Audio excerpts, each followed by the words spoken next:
What up, Bucs fans, NFL fans, and betting fans? Welcome to another edition of Pewter Picks and Props for Week 12, brought to you by PewterReport.com and Underdog Fantasy. Use that promo code Pewter, Pewter, to get a first deposit bonus when you sign up with Underdog Fantasy. I'm your host, Matt Matera. Hope everybody had a great and a happy Thanksgiving.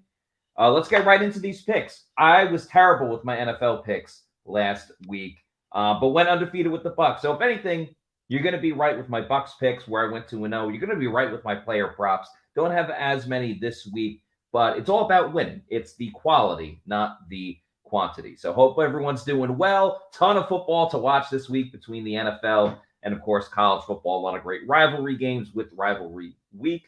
Let's start with my underdog picks. Again, feel free to use them on Underdog Fantasy. Feel free to use them on a different gambling website. But I got 3 picks for Bucs versus Colts going down in Week 12 in Indianapolis. My first one, we always start with the Bucs.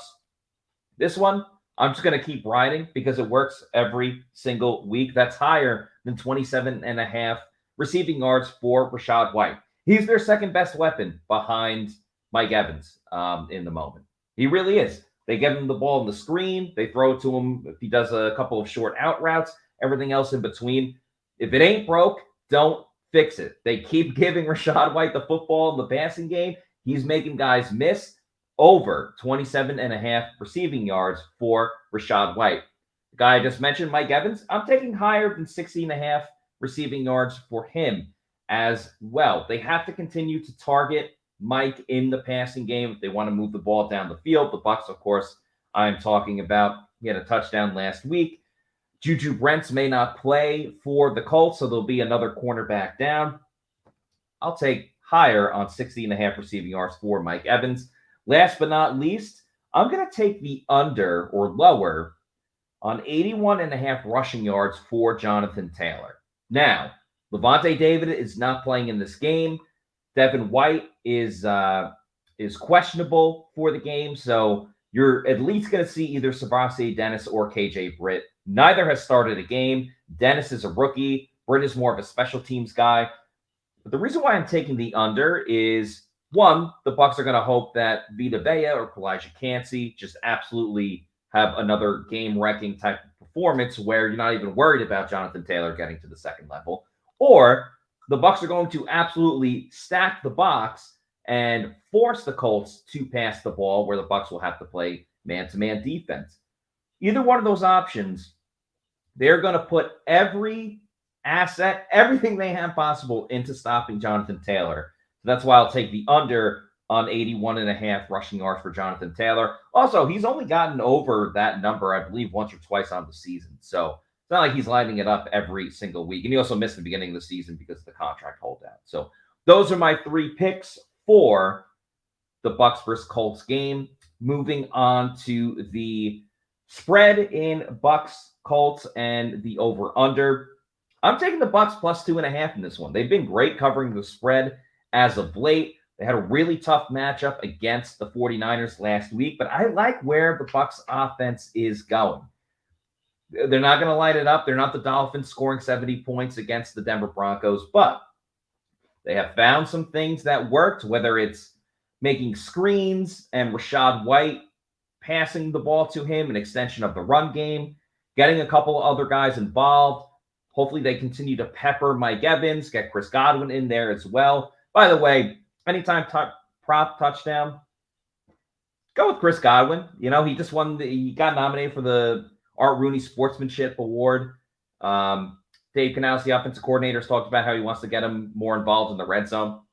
Take a flyer on Chris Godwin anytime touchdown. Can't go wrong with Rachaad White either because he scored in the last 3 games. So those would be my 2 picks in terms of that. But this Bucs team goes as the Bucs defense goes.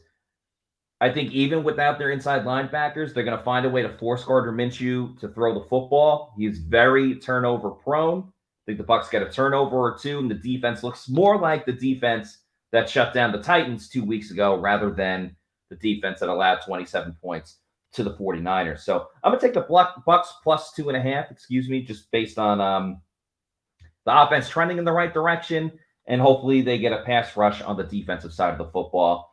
As far as the over-under at 43.5, I'm taking the under. The Bucs go under every single week. There's only been twice where the over is hit. Again, week 2 against the Bears, and then the shootout against the Houston Texans. They go under every single week. I don't really need to explain much more, so give me the under of 43.5 for Bucs versus Colts.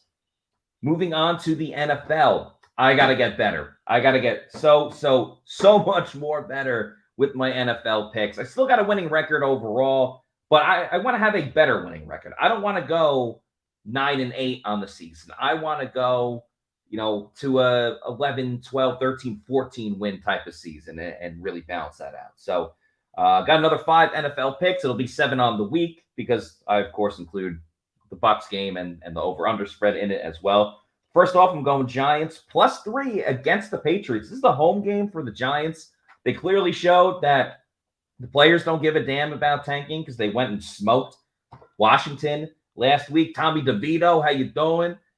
Just kind of fun to watch, even though, this is probably the only time he's going to start in his NFL career.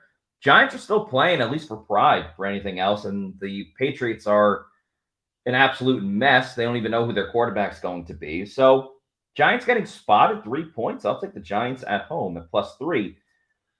I really liked this pick last week, and they didn't cover, but this week it's different. I'm taking the Steelers -1 against the Bengals. The Steelers just fired their offensive coordinator, Matt Canada, so hopefully you see a little bump in their offense. Their defense is still spectacular. Bengals are at home, but no Joe Burrow, no T. Higgins. It's going to be a depressing team. The fan base is going to be depressed as well. So I'll take the Steelers -1 against the Bengals. Next up, Rams-Cardinals. I'm taking the over 44.5. Cardinals defense absolutely stinks. So I think the Rams will be able to move the ball up and down the field, put up some points. And the Cardinals offense scores more when Kyler Murray is playing. So I feel like 44.5 is a tad bit low considering these two teams. I'll take the over, 44.5. My last 2 picks going with the under in both of them. Starting with Bills-Eagles, a game many people are going to watch, one of the best games on the list. Under 48.5, that's my lock of the week. You watch the Eagles in prime time on Monday night against the Chiefs. That game went under as well. The Eagles can score points, but they do it, and I'll say it over and over again, slowly and methodically, and they'll take shots, but it takes them a while before they score on a drive. So you take that in consideration. You take the Eagles' defense still being fantastic. The Bills' defense has taken a step back just because of injuries and guys that they've lost in free agency. I'm not sold on the Bills because they beat down the Jets last week. So I really like the under in this one of 48.5. My last pick of the week, Ravens-Chargers. I'm also taking the under of 47. If you exclude Thanksgiving, which it was not the holiday itself, but the games on Thanksgiving, one of the best holidays ever, and a great slate of games just in terms of the over hit every single game. So there was a good amount of points. But the other primetime games this season, the under has hit significantly. And you look at Ravens-Chargers, Mark Andrews out for the rest of the season, the tight end of the Ravens, who's been a huge target for Lamar Jackson. Odell Beckham's a little banged up. Lamar's a little banged up as well. Still really like the Ravens defense, so I think that they can take it to the Chargers. Chargers defense, I understand, stinks, but their coach was pissed off last press conference, being like, I'm still going to call the plays. So, he's going to want to prove a lot of people wrong. 47 is a pretty high number for an over-under, so I'll take the under in this one as well. So one last time, all my picks across the board, starting with my player props for Bucs Colts. I got Rachaad White higher than 27.5 receiving yards, Mike Evans higher than 60.5 receiving yards, and Jonathan Taylor lower than 81.5 rushing yards. Give me the Bucs +2.5, the under 43.5 in that game. And then I got Giants +3, Steelers -1, Rams-Cardinals over 44.5, Bills-Eagles under 48.5, and Rams-Chargers under 47. If you're not already doing so, please follow Pewter Report on all of our social media on Twitter, Facebook, X, and Threads. We are at Pewter Report. Our YouTube channel is Pewter Report TV. My personal social media on X is at Matty4_Matera. On Instagram, it's Matty_Matera. So you just take out the 4. And that's going to do it for me this week. Appreciate everybody watching. Good luck, and let's win some more money. Money team. Let's get it. Peace out.